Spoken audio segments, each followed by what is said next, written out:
Hello everyone, first of all welcome to my YouTube channel.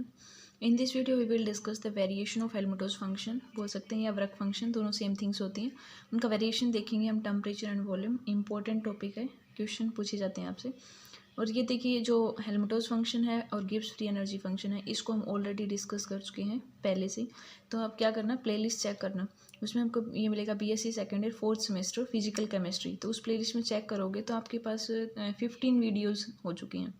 ठीक है, तो उनको अब जब सीरियल वाइज ही की गई हैं वो, तो उनको आप देख सकते हो. तो वहाँ पे हमने हेल्महोल्ट्ज़ फंक्शन क्या होता है, गिब्स एनर्जी फंक्शन क्या होता है, एंट्रोपी, क्राइटेरिया, स्पॉन्टेनिटी, जो भी इससे पहले बचे हैं वो टॉपिक्स हम कर चुके हैं.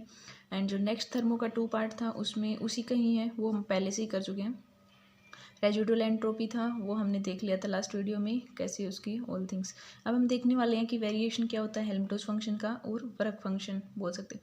हेल्महोल्ट्ज़ फंक्शन और वर्क फंक्शन एक थिंग्स ही होती है.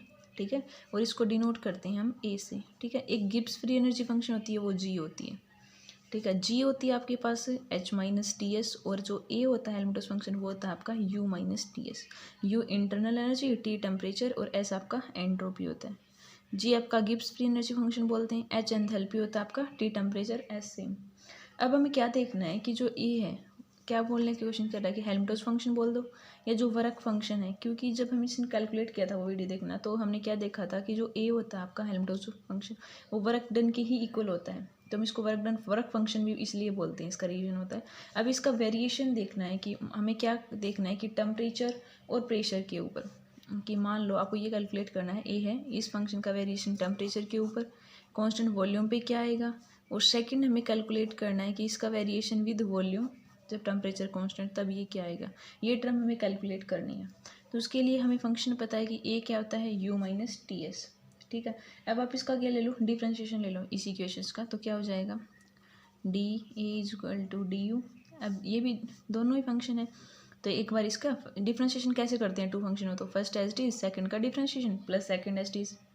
जैसे यू वी है, ये तो आपको पता ही है, सिंपल डिफ्रेंशिएशन यू वी है, इसका डिफ्रेंशिएशन करना है तो कैसे करोगे, first function as T second का differentiation D V plus second function as it first का डिफ्रेंशिएशन डी वी. तो यही हम यहाँ पे लगाएंगे, टू फंक्शन है टी और एस दोनों पे. तो D U D A equal to क्या आ गया आपके पास, यहाँ पे डी यू माइनस में हमने क्या किया, फर्स्ट फंक्शन टेम्परेचर मान लिया एच डी, सेकंड का differential minus second function H D first का डिफरेंशियल, ये लिख लिया. अब एंट्रोपी की डेफिनेशन क्या होती है ये आपको पता है, D S is equal to क्या होता है, डी क्यू बाई टी बोल सकते हो. D Q reversible by T ये होता है, डेफिनेशन आपको पता है, क्यू बाई टी होता है.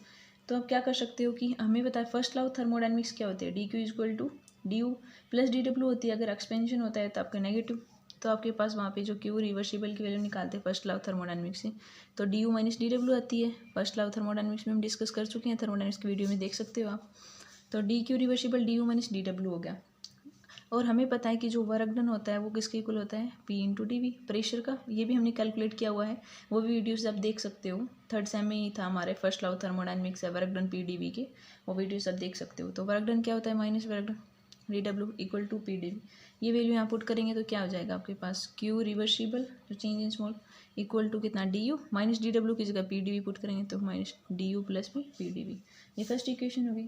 अब हम क्या करेंगे, देखो D S is equal to क्या होता है, D Q reversible. D Q reversible की वैल्यू यहाँ पुट कर दो, simple. D S is equal to D Q reversible यहाँ पुट करोगे तो क्या गया, डी यू प्लस में पी डी वी बाई क्या है आपका टी. तो इसका मतलब क्या, अगर इसको इस साइड ले तो ऐसे भी लिख सकते हैं, देखो T D S is equal to D U plus में पी डी वी. ठीक है, इतनी थिंग्स होगी. अब आपको क्या करना है, सिंपल जो टी डी एस की जो वैल्यू निकाली है हमने, जैसे ये टेम्परेचर यहाँ पे था ये, तो हमने क्या किया, T D S is equal to D U plus P D V आ गया. ये इक्वेशन थे आपके, इसमें टी डी एस की वैल्यू ये वाली पुट कर दो यहाँ पे, सिंपल. तो आपके क्या हो जाएगा, D A is equal to जो डी यू था ना यहाँ पे, माइनस टी डी एस की वैल्यू क्या है आपके पास, माइनस का डी यू माइनस का पी डी वी और माइनस का क्या था, एस डी टी. कुछ नहीं किया हमने, सिंपल फंक्शन लेके चले हैं. डिफरेंशियल क्या है, एंट्रोपी की सिंपल डेफिनेशन यूज़ की है, ये यहाँ पे पुट किया सिंपल वैल्यूज़. अब माइनस का डी यू प्लस का डी यू कैंसिल, तो क्या बच गया आपके पास, माइनस का पी डी वी माइनस का एस डी टी. अब हम क्या कर रहे हैं कि अगर वॉल्यूम के रिस्पेक्ट वेरिएशन देखोगे आप, तब आपके पास क्या होगा, टेम्परेचर आपका कॉन्स्टेंट है. अगर टेम्परेचर कॉन्स्टेंट तो डी टी क्या हो जाएगा आपका, जीरो. तो इस इक्वेशन में पुट करेंगे तो क्या आएगा, जब डी ए हम कांस्टेंट टेम्परेचर पे देखेंगे तो फंक्शन इक्वल टू आ गया minus P D V at constant temperature, क्योंकि डी टी तो चेंज इन टेम्परेचर तो जीरो, वो कांस्टेंट है तो डी ए टी के का। तो इसका मतलब हम क्या ये ए का वी के रिस्पेक्ट में करेंगे करली बाई कर्ल वी। कांस्टेंट क्या है टेम्परेचर, तो किसके इक्वल आ गया माइनस पी के। तो ये हमारा प्रूव कर दिया कि ए का वेरिएशन वॉल्यूम के रिस्पेक्ट करते हो तो इक्वल टू आता है माइनस पी के। ठीक है, अब सेकंड वेरिएशन आपको देखना है इसी फंक्शन का विद रिस्पेक्ट टू टेम्परेचर, मतलब ए का टेम्परेचर के रिस्पेक्ट में जब वॉल्यूम आपका कांस्टेंट हो। तो इसी में देख लो वॉल्यूम कांस्टेंट हो तो that means change in volume क्या हो जाएगी जीरो। तो यहाँ पुट करेंगे तो क्या आ जाएगा डी ए कॉन्स्टेंट वॉल्यूम पे equal to minus S D T के इक्वल आ। अब डी ए का वेरिएशन किसके साथ कर रहे हो temperature, constant volume equal to किसके आ गया माइनस एस के। तो ये हम निकाल लिया यहाँ से, ये किसके इक्वल आ गया माइनस एस के। तो हमने निकाल लिया वर्क फंक्शन का टेम्परेचर के रिस्पेक्ट में भी पता चल गया वॉल्यूम कि टेम्परेचर के रिस्पेक्ट में जब वेरिएशन देखते हैं कि कितना चेंज होता है तो वो इक्वल टू होगा एंट्रोपी में चेंज कितना है नेगेटिव साइन के। अगर वॉल्यूम के रिस्पेक्ट में वेरिएशन देखोगे आप तो वो इक्वल होगा आपका प्रेशर के माइनस पी के। तो ये हमने कैलकुलेट कर लिया यहाँ पे वेरिएशन देख लिया हेल्महोल्ट्ज़ फंक्शन का विद टेम्परेचर और वॉल्यूम का।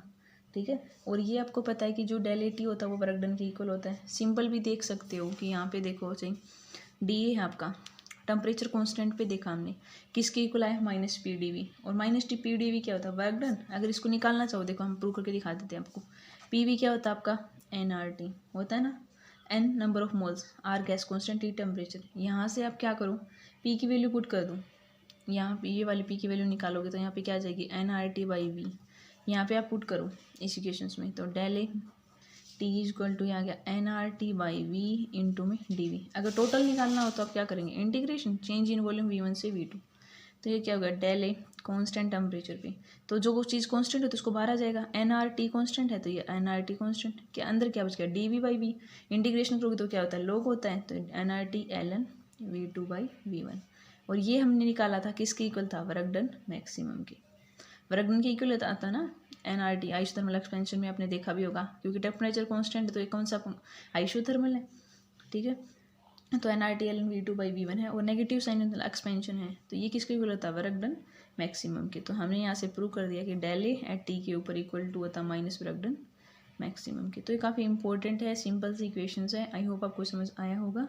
एंड जो न्यू है वो please subscribe share with your friends ताकि कंटेंट मैक्सिमम स्टूडेंट्स तक पहुँचे। एंड पसंद आए तो आप लाइक कमेंट कर सकते हो, कोई क्वेरी हो या प्रॉब्लम हो तो आप कमेंट करके बता सकते हो। I will try to solve your problems. Thanks for watching my channel.